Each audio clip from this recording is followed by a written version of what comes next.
getting new payment plans in place for future processing. I want to, again, just congratulate JB on his leadership on organizing this framework, profoundly important to student loan borrowers in the state of California. And I want to just applaud those 21 of those 24 service loan providers or servicers for their willingness to step up and help support those that are struggling to pay their student loan debts. The second debt-related announcement I wanted to make was in relationship to the CARES Act. Many of you have received checks from the CARES Act, some individuals receiving $1,200 checks, those with children, additional $500 contributions. But a lot of those checks, if you had debt, were garnished by debt collectors. I just signed an executive order, quite literally moments ago, where that no longer will be the case. The executive order denies the ability for debt collectors to garnish your CARES Act dollars. It's also retroactive. So if you're a debt collector and you did garnish those contributions, those checks, you got to give them back. And so that is effective immediately. And I want to just thank my legal team for organizing that framework over the last few days. We have been putting together that executive order and advancing a principle that I think is appropriate under the economic circumstance, and that is the nature of this emergency and crisis for individuals and families. Now is not the time to garnish those emergency contribution checks. There is a caveat, however, because we have a family-first focus. If you owe child care, if you owe spousal support, this does not apply to you. And if you are an individual that receives a check but has a responsibility to a victim or a victim's account, that will continue as well. But for everyone else, no debt collector can take those direct payments any longer in the state of California, and we are assured. Well, good afternoon. I wanted to talk a little bit today about debt. Student loan debt first, and a commitment that we have received in partnership with a number of other states led by the extraordinary leadership of J.B. Pritzker, my friend, the governor of Illinois. 21 out of the 24 largest student loan servicers in the state of California have agreed to a 90-day forbearance on student loan debt, impacting over 1.1 million Californians with loan debt. No burden now placed on them over the next 90 days, no impact to their credit rating, no late fees or fines, and actual support in terms of getting new payment plans in place for future processing. I want to, again, just congratulate JB on his leadership on organizing this framework, profoundly important to student loan borrowers in the state of California. And I want to just applaud those 21 of those 24 service loan providers or servicers for their willingness to step up and help support those that are struggling to pay their student loan debts. The second debt-related announcement I wanted to make was in relationship to the CARES Act. Many of you have received checks from the CARES Act, some individuals receiving $1,200 checks, those with children, additional $500 contributions. But a lot of those checks, if you had debt, were garnished by debt collectors. I just signed an executive order, quite literally moments ago, where that no longer will be the case. The executive order denies the ability for debt collectors to garnish your CARES Act dollars. It's also retroactive. So if you're a debt collector and you did garnish those contributions, those checks, you got to give them back. And so that is effective immediately. And I want to just thank my legal team for organizing that framework over the last few days. We have been putting together that executive order and advancing a principle that I think is appropriate under the economic circumstance, and that is the nature of this emergency and crisis for individuals and families. Now is not the time to garnish those emergency contribution checks. There is a caveat, however, because we have a family-first focus. If you owe child care, if you owe spousal support, this does not apply to you. And if you are an individual that receives a check but has a responsibility to a victim or a victim's account, that will continue as well. But for everyone else, no debt collector can take those direct payments any longer in the state of California, and we are assured that you will be able to claw back any of those contributions from the feds that perhaps have been taken away by those same debt collectors. So student loans, some relief, at least over the next 90 days for borrowers, 1.1 million in the state of California, and all of those that have debt that are attached to the CARES Act. We hope this provides that second announcement some relief as well. Also want to express my debt of gratitude to a group of doctors that moments ago, at noon today, just took off from the state of California, flying into LaGuardia tonight, 14 doctors. Working in partnership with an organization of physicians, of physician groups from the CMA to Vituity, a group that organizes physicians. They're joining these 14 doctors, 2 doctors from UC Davis that are already in New York to work with the city of New York and their hospital and health system. Dr. Mitch Katz, who may be familiar to some of us out here in the state of California, used to run the health care system down in Los Angeles, formerly in the city of San Francisco. He runs it for the largest health care delivery system in our country, at least subnationally, and that's the city of New York. We are working in partnership with him. Mark Galley, who knows Mitch very well, helped organize this partnership and this collaboration. So 16 doctors leaving today, or at least joining 14 leaving today, that will arrive tonight to help support for a 2-week period the needs of our fellow Americans in New York City. I just want to express my, again, deep gratitude and debt of gratitude to their willingness to really meet this moment in a profound and significant way. I want to also just extend a gratitude. It hasn't been highlighted. I wanted to make sure it was, that UCSF had already sent 20 doctors and nurses for a similar purpose. So state of California, 36 doctors and nurses are now deployed into New York. And again, it's the spirit of our times, the spirit of this moment. And for those that may be dispirited by it, saying, no, wait, we need those doctors and nurses, let me remind you of the announcement we made yesterday to actually pull back on our stay-at-home orders and allow scheduled surgeries to once again go into effect, or at least be performed in our healthcare delivery system and our hospital system, because of the work we have done to decompress the system, increase the total supply of alternative care sites so we can meet our needs and meet the potential surge into the future. One of the great benefits of these doctors going out onto the front lines in New York is what they'll bring back, which is a deep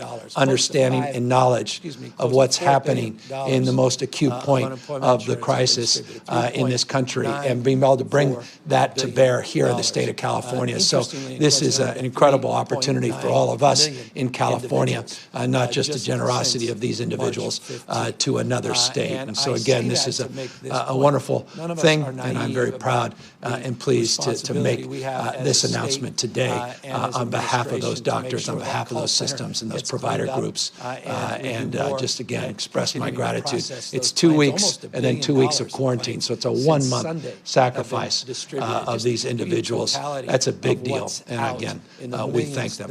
I also want to just thank, yesterday announced that the President was extending support for new swabs to get more specimens, increase our testing capacity. We got word today that 100,000 swabs that he committed this week, 90,000 are arriving, and we'll start to distribute them in the next day or so. That's very encouraging. I know it's not the 100,000, but they told me they'll make up for that 10,000 next week when the 250,000 arrives. So conversation, commitment, promise made, promise kept, 90,000 on the way, be distributed tomorrow. I also want to just extend, in terms of numerical considerations and numbers, a depth of gratitude for all of you that signed up for the Californians for All .ca.gov website. Remember, just 2 days ago, we had a call to ask for people to volunteer their time, attention, their passion, and their sense of purpose to a cause bigger than themselves. We would match that cause geographically to an area of interest. Over 22,000 people just in the first day signed up and went on that site. And I just want to thank all of you that did do that, and all of you that are thinking about it. Just remind you, Californians for all.ca.gov. That website's available to you to roll up your sleeve and do a little phone banking, help out the food banks, maybe go to a blood bank and donate blood, or provide other kinds of talents and supports. And again, it's a dynamic site, and one of the first offerings and one of the most impactful things the first cohort of volunteers is doing is making neighbor-to-neighbor phone calls, particularly to seniors that are struggling with social isolation. Others are doing food deliveries, but even those phone calls go a long way and make a big difference. Also want to just express gratitude to the folks at EDD. A lot of attention on unemployment insurance in this state. But just since March 15th, the state of California has distributed $3.944 billion, close to $4 billion of unemployment insurance has been distributed. $3.94 billion. Interestingly and coincidentally, to 3.9 million individuals just since March 15th.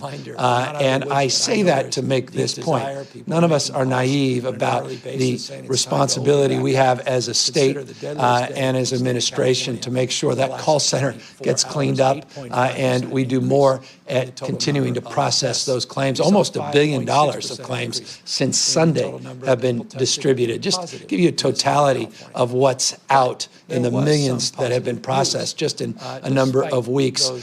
We had over 1,300 people, I announced, that were redeployed well over a week ago. We got the phone lines operational 8 to 8 and 7 days a week, not just 5 days a week, from 8 till noon. And in that process, we're continuing to process more claims and address some of the anxiety around getting access to an individual, a human being, to answer the phone. We're adding a few hundred more personnel to that task, and we have some business process improvement strategies we're organizing with Covered California. A lot of best practices we're taking from their call centers and other, our tax board. It's interesting. Everybody's coming together, not just, again, to increase points of access, but the quality of the interaction as well. So I just want to head that off, let you know we are working overtime on that. We have a wonderful team led again by Julie Sue, and we start every morning call, and she reminds everybody we're on it, we're doing more, we've got to do better, we understand we have to do better, but I do want to just extend a gratitude for the close to $4 billion that they have processed just since March 15th. For what it's worth, 3.3 million people have filed claims since March 12th. You may wonder why we've distributed 3.9 million checks, and only 3.3 million people have filed claims. Those were folks who were in the queue before March 12th. But March 12th marks a moment where we started to see a big spike in the total number of applications and the total number of requests. Speaking of requests, every day we're requested to appropriately update you on the total number of lives lost. There'll be a significant increase in volume. Virus, number of hospitalization, ICU, and as well a number of people that have tested positive. Let me briefly go through those. Yesterday was the deadliest day for this virus in the state. 115 human beings lost their lives, families torn apart. It was the deadliest day in the state of California. I don't say that blithely. I don't say that certainly cheerfully. I don't say that except in any one of those individuals. Each one of those numbers represents a family, represents a life lost, and a journey that their families will be on and their loved ones that is very different than the one that predates their passing of that loved one. But it's also a reminder, we're not out of the woods yet. I know there's deep desire. People are making calls on an hourly basis saying it's time to open back up. Consider the deadliest day in the state of California in the last 24 hours, 8.5% increase in the total number of deaths. We saw a 5.6% increase in the total number of people tested positive in the state of California.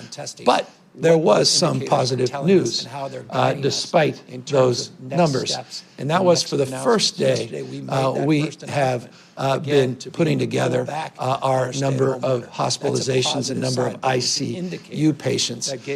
We saw four things happen at the same time. I mentioned just a few days ago, we saw the first thing happen at the same time, and that was the number of hospitalizations and number of ICUs decline together. That happened again today. Hospitalizations down 0.4% and 1.2% decline in ICUs. But what happened was also significant. What was also significant is the number of what we call PUIs. These are persons under investigation. And both for hospitalizations and for our ICUs, we saw those persons under investigations drop as well. So all four of those categories dropped, only reinforcing what we advanced yesterday, some stabilization in that curve. But with deaths and still positives going up, again, I caution people that we're out of the woods. And that's why I continue to encourage all of you to do what you've done that led to that stabilization. Leads me to announce those four categories are beginning to decline, and leads me to further the call of practicing physical distancing, social distancing, and appropriately wearing face coverings when you cannot practice physical distancing at the grocery store or elsewhere. Look, we're walking into a very warm weekend. The most beautiful weekend, to the extent you love warm weather, since January at least, or since arguably last summer in the state of California. That means people are prone to want to go to the beaches, parks, playgrounds, and go on a hike. And I anticipate there'll be a significant increase in volume. But I also think if there is, and people aren't practicing physical distancing, I'll be announcing in a week or so these numbers going back up. I don't think anybody wants to hear that. I don't want to share that information. But that's really less up to me. It's more up to all of you. And the peer pressure, the social pressure, making a phone call the next few days. Maybe you got a teenage son or nephew, niece, and you think, well, you know what, I should check in with Bobby and just say, hey, I know you are likely to want to get to that beach, but just be careful. If you do, make sure it's open, and if it's not open, you know, abide by the rules. If it is open, just abide by social distancing, practice physical distancing. Let's not dream of regretting. And I just want to, again, encourage people to be safe, stay at home to the extent possible, and practice physical distancing. We'll continue to practice what we preach, and that is constant and never-ending updates to you on our thinking about how these 6 indicators that we highlighted yesterday, one deeply highlighted on testing, what those indicators are telling us and how they're guiding us in terms of next steps and next announcements. Yesterday, we made that first announcement, again, to begin to pull back on our stay-at-home order. That's a positive sign, but it was the indicator that gave us that green light, gave us that sign. We need to see other green lights, and those other indicators provide us similar guidance in terms of making decisions. It won't be a letter I receive, a tweet. It won't be the expression of frustration that I and all of you share in terms of the stay-at-home order. It will be those indicators that drive our decision-making. Not dates. We don't debate dates. We look at the facts objectively.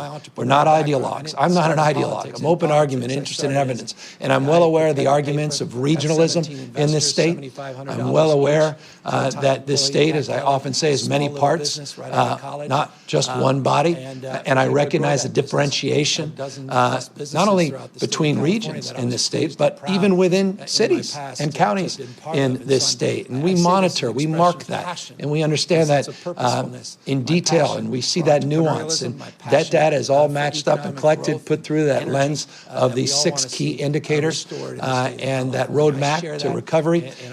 And I can assure you, in real time, and I hope that's every few days, we're going to make announcements as we toggle. Again, move that dimmer up and down, not this light switch, because there's no such thing as reopening and back to normal. It's normal with caveats. It's reopening with conditions. This virus, we are not immune from this virus. There is no vaccine for this virus. There are no therapeutics that have yet been identified that we can distribute and manufacture at scale to mitigate the impacts of this disease. The disease killed more people in the state of California in the last 24 hours than any previous 24 hours. We still have more positives in this state every day. So this disease continues to spread, and we need to continue to spread the word of vigilance and maintain our values to one another. And the value, again, that we hold dear is this notion that we're all in this together. It's not individuals, it's individual acts on behalf of collective community that will save lives and get the economy back much sooner than we otherwise would if we go back into fits and starts. And so I assure you, I'm looking forward to starting up this engine of this economy. And I'm closing before I open it up to questions. I want you to know that we had a wonderful conversation yesterday. I had the privilege of getting the counsel of all the ex-living governors in the state of California, 2 Republicans and 2 Democrats. And we spent an hour together talking about their ideas and strategies, their unique experiences when they were facing budget shortfalls and economic challenges, earthquakes, fires, floods, so many things we're very familiar with in the state of California. And then we had a conversation with some of the most well-known icons in business and social justice, and had a remarkable conversation. Former Fed Chair Janet Yellen providing guidance on economic recovery and growth. Tim Cook of Apple talking about best practices of how they reopened overseas, particularly in China, and what those conditions look like, what the triggers look like, all of that helping inform us. And I socialize that with you to just know that this area is part of deep focus and a deep passion. And, you know, I don't want to talk too much about my own background, but I remind many of you of my entrepreneurial background. I didn't start in politics. I started as a guy who put pen to paper, got 17 investors, $7,500 each, part-time employee, Pat Kelly, small little business right out of college, and was able to grow that business, a dozen plus businesses throughout the state of California that I was pleased and proud in my past to have been part of. And so I say this as an expression of passion, in a sense of purposefulness, my passion for entrepreneurialism, my passion for economic growth and energy that we all want to see restored in the state of California. I share that, and I share the deep anxiety so many of you are feeling in that space. Final words, because those businesses are also being impacted in ways that I think deserve even more attention and need to be highlighted. I could not be more pleased with the announcement, because of the incredible leadership of our leader, Speaker Nancy Pelosi, in partnership with those in the Senate and others, to get this new stimulus where we'll see more PPP money. This is that loan program and forgiveness program for small businesses. California got 9.76% of those federal dollars, below where we should have in the last round. We hope to do much better in this next round. We have 2 SBA loan programs. As you may recall, we were the first to apply for one of them as a state, first to get the waiver and first to grant one of those SBA loans, an economic injury account. We actually have outperformed in that account and in another SBA account, which is the disaster assistance accounts. We received 14.7 and 26.8% of those those federal dollars. So we're doing well in the SBA loans. We didn't do as well in the PPP loans. I say that to make this point. We have the opportunity, because of this next stimulus, to draw down even more money into the state of California. Those loans are lives as well, dreams as well. People put up everything on the line as entrepreneurs, and they're just trying to hold on and work through this so they have a place for us to go, those that are on unemployment, to go and have those businesses. Holding on is so foundational to our economic recovery. And so I highlight that as a point of emphasis because we are emphasizing the applications of those loans and the distribution of those loans. And we just want to make sure the businessmen and women that are out there know that we want to be supportive and have your back. Go to COVID-19.ca.gov, COVID-19.ca.gov to links to those 3 loan programs and assistance. And I remind everybody, final words before I open up to questions, that we also created an additional loan program for microloans for businesses that fall through the cracks of these SBA loans and this federal PPP program. We have distributed loans already in that account. 73% of them have been to women and minority-owned businesses. That's exactly what we were hoping to see is folks, these micro businesses, these smaller mom-and-pop businesses that otherwise don't have banking relationships, don't have credit relationships, don't have the traditional financial service sector relationships that fall through the cracks, to be able to use that iBank and try to apply for those loans. And we're encouraged that we're already seeing those loans being distributed in the state of California. So much more work to do in that space, and we look forward to continuing our partnerships with Senate, with the Assembly, Bob Hertzberg, Senator Hertzberg leading the Economic Task Force in the Senate, coming up with already some wonderful ideas. We really look forward to the partnership as we develop a roadmap to recovery in concert, in council, in partnership with our Assembly and Senate leaders as well that I know deeply care about small businesses, microloans, and economic opportunity being extended across the panoply of sectors in the state of California. So that's the overview for the day. Happy, of course, to answer any questions. Nothing about grocery workers or like Hi, Governor. Can you give us a sense of how many counties and cities have reached out to you about their plans to reopen and your sort of process for finding agreement with those communities? Look, I think a lot has been written about a lot of the counties, and most have made public their desires and requests. Boards of supervisors have sent letters, mayors have sent letters, legislative leaders have sent public letters. I haven't even received them, but I read about them. And I say that lovingly because I recognize the spirit of the moment. And there are many. I don't know the exact number, but you've all, I think, written very comprehensively about this. And not surprisingly, there are many others out there in real time that may have just come in the last few minutes. There's a deep desire to know when. And as I said, it's not a date, it's an indicator. And it goes through the prism of these 6 specific indicators. And that's the response we have when we have those conversations with county leaders and business leaders, with Rotary Club leaders, with mayors, city council members. And we say, look, if we can work together and we can work to advance our collective cause of safely reopening by making sure all of us are checking off the same list, then we're going to be able to advance some loosening of our stay-at-home orders sooner. As opposed to chasing folks down that get ahead of themselves, only to find that perhaps they went too soon, too fast. I don't even need to remind you, just interesting national conversation we're having about other states, and even the president commenting about one particular state where he felt there needed to be some reconsideration of those recommendations. It's just an expression of the obvious that all of us are trying to work this out in real time. But at the end of the day, for us, it's not top-down, it's a bottom-up process, recognizing each region is unique and distinctive, and we really want to think about this regionally not just as a framework, regions rising back up together, but we've got to stay together to the extent possible. But I recognize 480 plus cities, 58 counties, that's a challenge, and we're going to try to manage that challenge as effectively and efficiently as we can. Rural parts of the state, that's happening in real time. Those 80 sites are going out today, All right. tomorrow, With respect Saturday, to Sunday, testing, Monday, this question is about maximizing the existing capacity.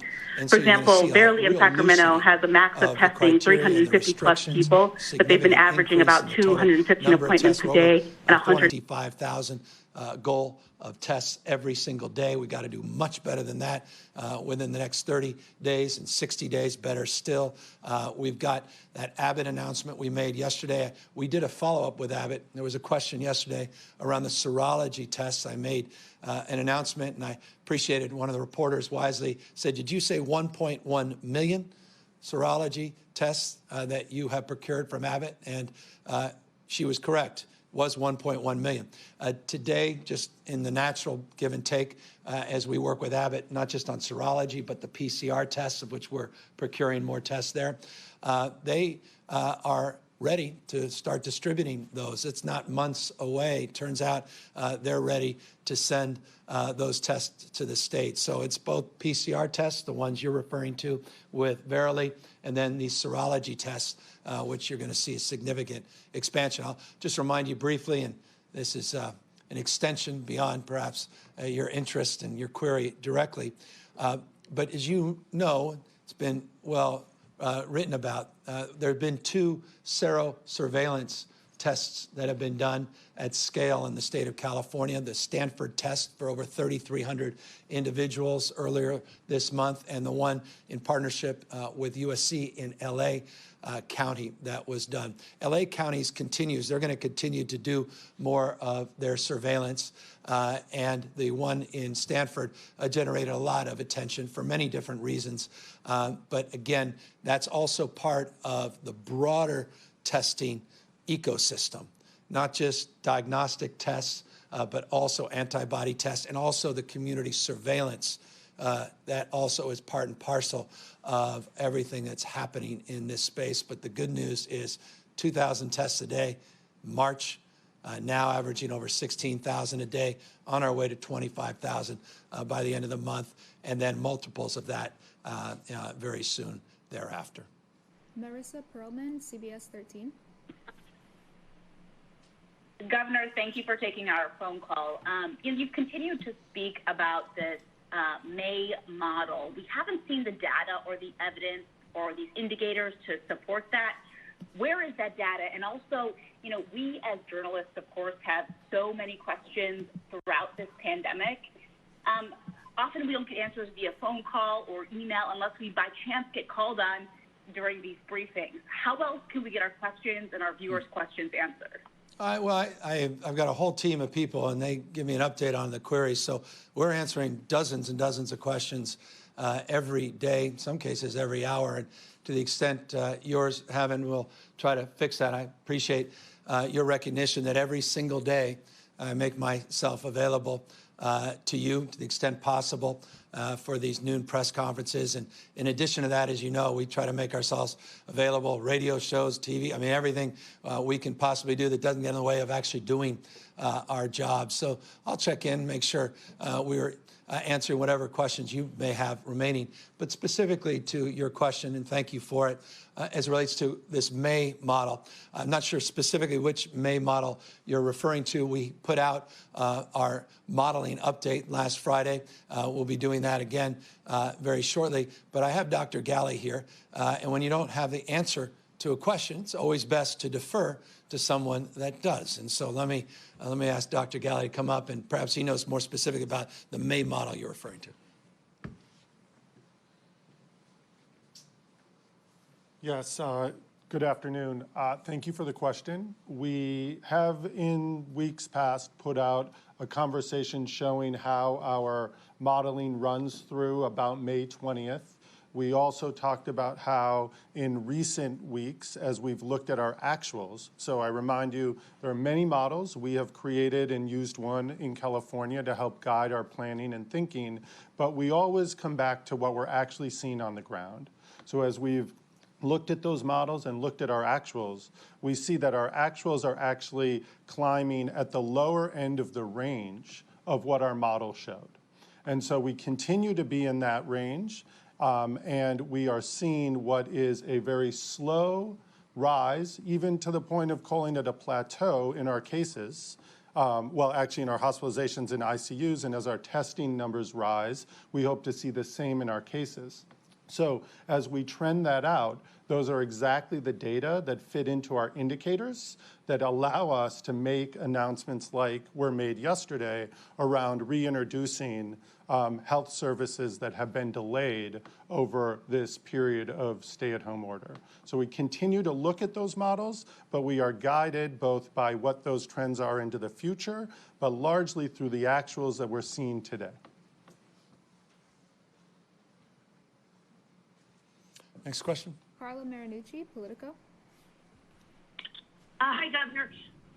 Majority Leader Mitch McConnell has sparked a firestorm by suggesting that hard-hit states should get more federal aid in future legislation, that they instead consider bankruptcy. We've heard from both the governors of New York and New Jersey today. They've pushed back hard on this. Governor Cuomo saying that New York puts in billions more and Kentucky takes out billions more from the federal pot.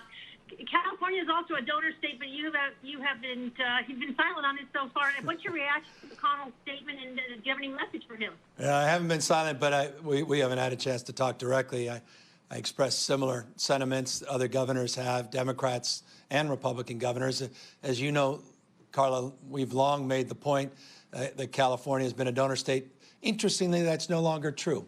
After the SALT tax reform, California actually is slightly below that normal position where we were contributing a little bit more. SALT actually set us back just slightly, but it is broadly true that these larger blue states disproportionately are subsidizing some of the smaller, even the larger red states. It's not the case in every single circumstance, but neither here nor there. Look, my reaction is this. On behalf of tens of thousands of men and women in uniform, our police officers, our firefighters, our sheriffs, the folks quite literally saving lives, people putting their lives on the line every single day, the heroes that we highlight often and appropriately so, the nurses, so many of our frontline folks that are taking care of our children, our teachers, the heroes that have been recognized in this crisis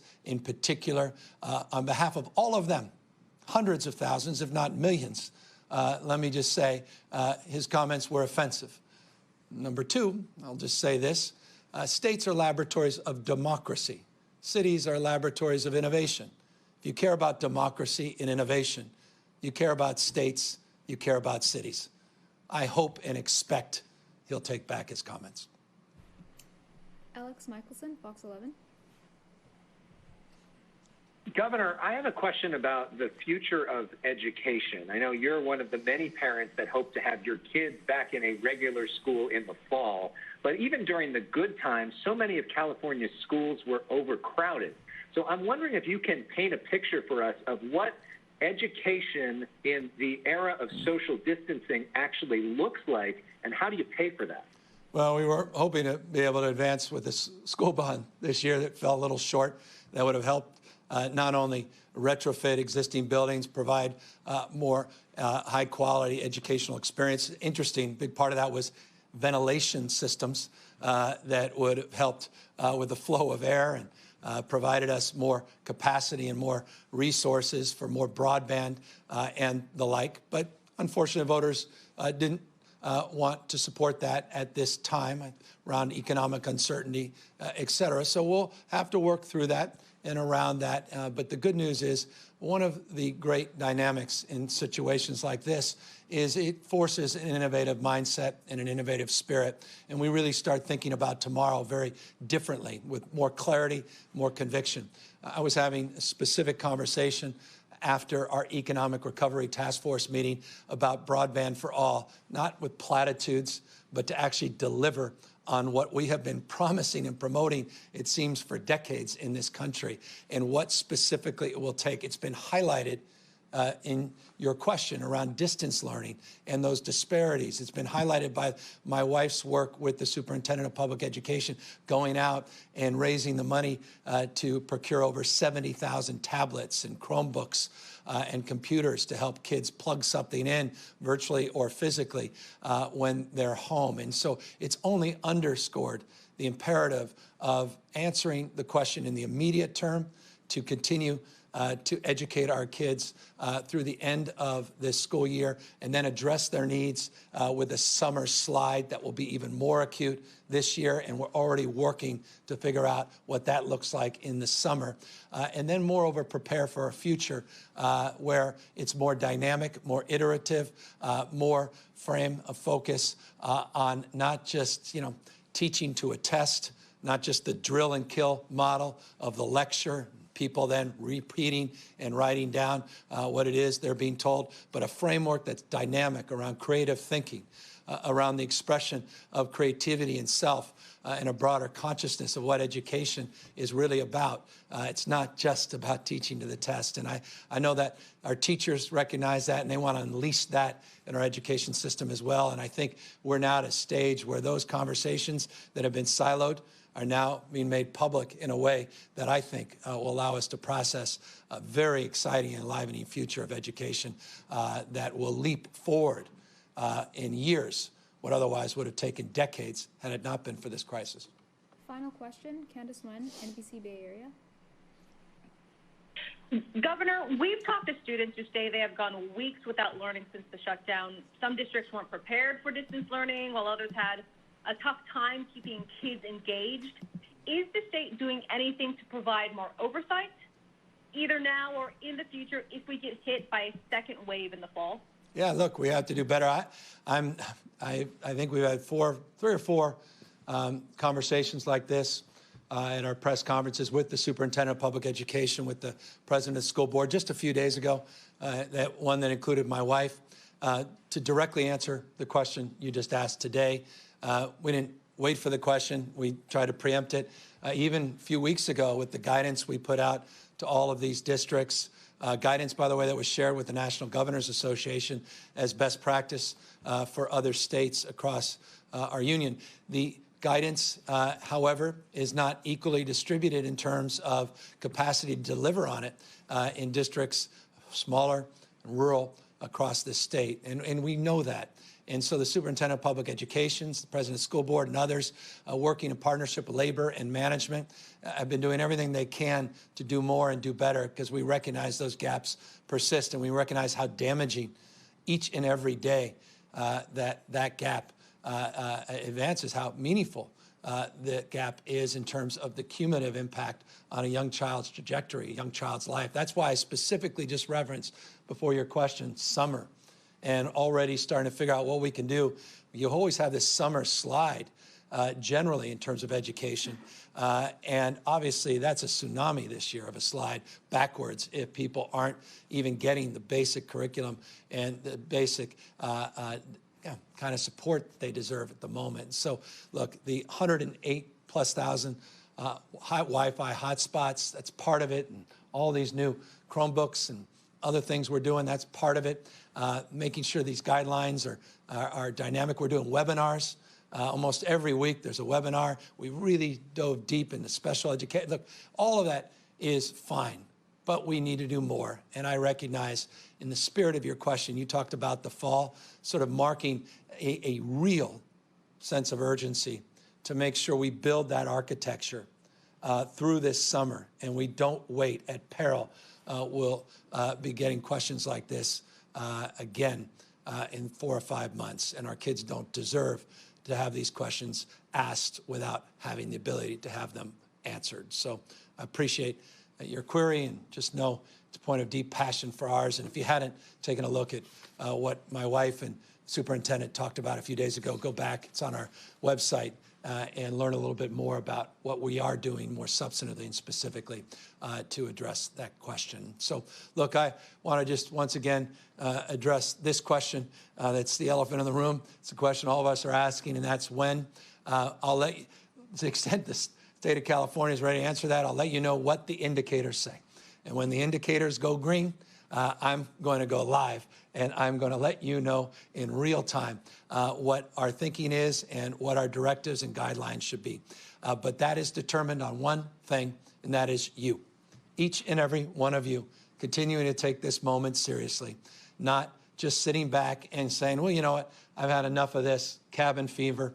I'm moving on. It's a beautiful weekend. You know what, so be it if I get sick. I just remind you, your individual actions impact others.